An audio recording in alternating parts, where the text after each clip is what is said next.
I'm Emmer and I've been living with my dad alone since my mom died when I was 10. We loved her so much so it was not easy for both me and my dad to get over the grief of my mom's death, but the time healed our pain little by little.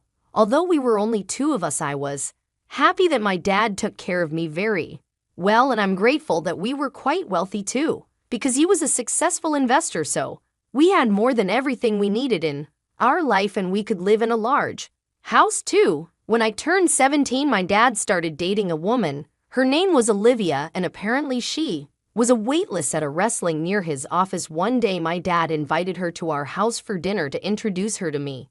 When I met her, I intuitively sensed that she does not love my dad, but she's just trying to suck up to my dad for his wealth. From then, my dad invited her every weekend and tried to get us along, but I never liked her. When I turned 18, I got a chance to study abroad for 1 year as a part of my university program. Only 1 week after I left my house, Olivia moved into my house in exchange. I'm sure she thought it was a golden opportunity to get even closer to him. When I came back 1 year later, Olivia was behaving as if it was her own house, and I even felt like I was an outsider. At the end of that year, my dad married Olivia. Since they got married, I could see that her attitude was getting very arrogant, and every time she got upset, my dad bought her expensive gifts to make half feel better. He was a very generous person, so he was trying his best to make Olivia happy all the time. But at the same time, he looked tired and become much thinner and looked older than his actual age. Long story short, he was getting sick, and he died when he was only 58. Of course, I was devastated and also hated Olivia more. After his funeral, we received my dad's will through his lawyer. I don't know how Olivia gained so much trust from him, but my dad left more than 80% of his heritage to Olivia. For me, he left me the rest of the heritage as well as the house with legal papers stating that it belongs to me. I actually didn't expect this at all, and I didn't know why he did this. It was easy to tell that Olivia was very upset that she didn't get the house. Especially our house is a 5 bedrooms luxury house situated on a high-end residential street, so it will be a huge profit if you saw it. After my dad's death, Olivia was trying to build a relationship with me for a little while by talking to me whenever she saw me in the house, while her artificial smile and friendness, but it was just very creepy and disgusting to me. Since she moved into our house, she has been behaving as if it is actually her own house, and despite the fact that the house legally belongs to me now, she continued to stay there. It was getting uncomfortable for me to stay in the house, so I focused on my university study. Luckily, I was very busy with my university as well as my part-time job, so I could stay away from my house for most of the day. But at the same time, her attitude was becoming more arrogant day by day, and she was acting as if she was the boss in the house. I eventually stopped caring about the fact that I legally owned the house, and I could guess that it was the same for her from her attitude. I think she might have been thinking that I will give out the legal ownership and transfer it to her eventually once I graduate from university and be financially independent. In fact, I was already supporting myself financially and never asked Olivia for any financial support at all, even though she obtained most of my dad's existing inheritance money. After only 4 months since my dad's death, Olivia started to date a new guy. I found this out by bumping into him when I went home just to pick up some textbooks that I had left behind me in my room. Olivia seemed to be a little panicked, but quickly introduced him to me with her artificial smile. I thought it was already discussed with her fake smile, but what made me even more sick was he was only 3 years older than me.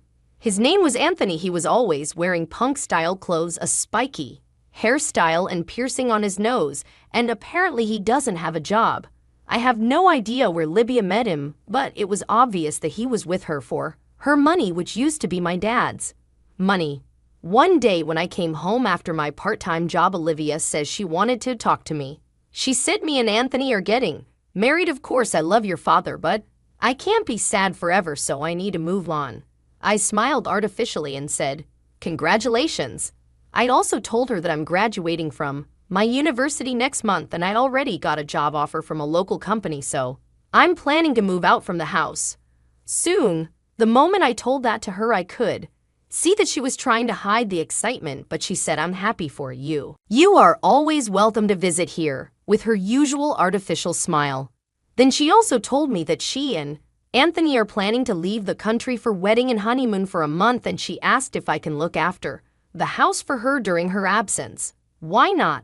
I would be happy to take care of the house, I immediately replied, and thought in my mind that now is a time for me to carry out my plan. Is there any better time than now? Now I will tell you the most exciting part of this story. In the following week, Olivia and Anthony left for their wedding and honeymoon adventure with excitement in the morning. Within the same day, I called up a few real estate agencies that I would like to list my house. Yes, my house. The advertisements were placed on their websites immediately. By the evening, I made a contract with a strange place for 3 months. Next morning, Nubarak that I booked the day before to take Libya's furniture and belongings. Of course, I kept everything that was originally bad before Olivia moved in. That afternoon, I already started to receive a lot of calls and emails from people who are interested in renting my house. By the end of the week, I've decided to rent a house to a lovely couple in their 60s. They just retired and they were looking for largely house to spend the rest of their life with some spare rooms when their married 2 daughters' families came over to stay with their 5 cute grandchildren.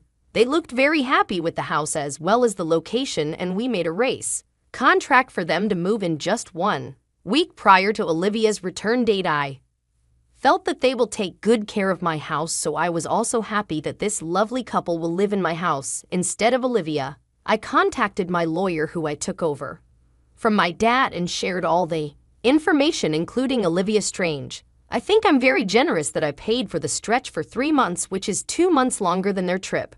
I shared my lawyer's contact to the couple too, by explaining that my stepmother may claim that it is her house, but I have the legal ownership of the house, so in case Olivia gives any trouble to them, they can contact my lawyer. I changed all the locks of the house to get ready for the couple to move in, as well as to make sure that Olivia will not be able to enter the house even when she returns. Finally, I found a lovely apartment to live in, which was close to my new workplace. I was very excited to start my new life there. On the day I moved into the new apartment, I met a man who lives next door, and he helped me to move my stuff. We had dinner together that night, and we fell in love with each other right away. Now I've been with him more than 8 months, and we just got engaged. I'm truly happy now. Oh, do you want to know what happened to Olivia? I've heard through my lawyer that as soon as she returned and found out that I leased my house to a stranger, she got furious and went crazy. The couple immediately called the lawyer, and the lawyer explained to her everything, so she was appalled with her mouth open. After a while, I heard a rumor that Libya left the country with Anthony. I'm sure that they will use up all the money that she obtained from my dad, because all she can do is spend money, and she doesn't know how to harmony. If they run out of money, Anthony will leave her and she will look for another wealthy guy to climb on, as she did to my dad. Me, I'm succeeding with my work and having a happy life with my finance. Even better, we are financially very stable by renting my dad's house now. I just realized that I have never given her a wedding gift. But then I rethought it again, and I think I gave her the best wedding gift, which is a life lesson for her. She never was independent, and all she did was to depend on my dad for his money and did not make any effort by herself. Now I think I finally understood why my dad gave Olivia the inheritance money. But let me inherit the house rather than the money, and I think this was a gift from my dad as a life lesson for me to be independent, and the path is something that you open up yourself.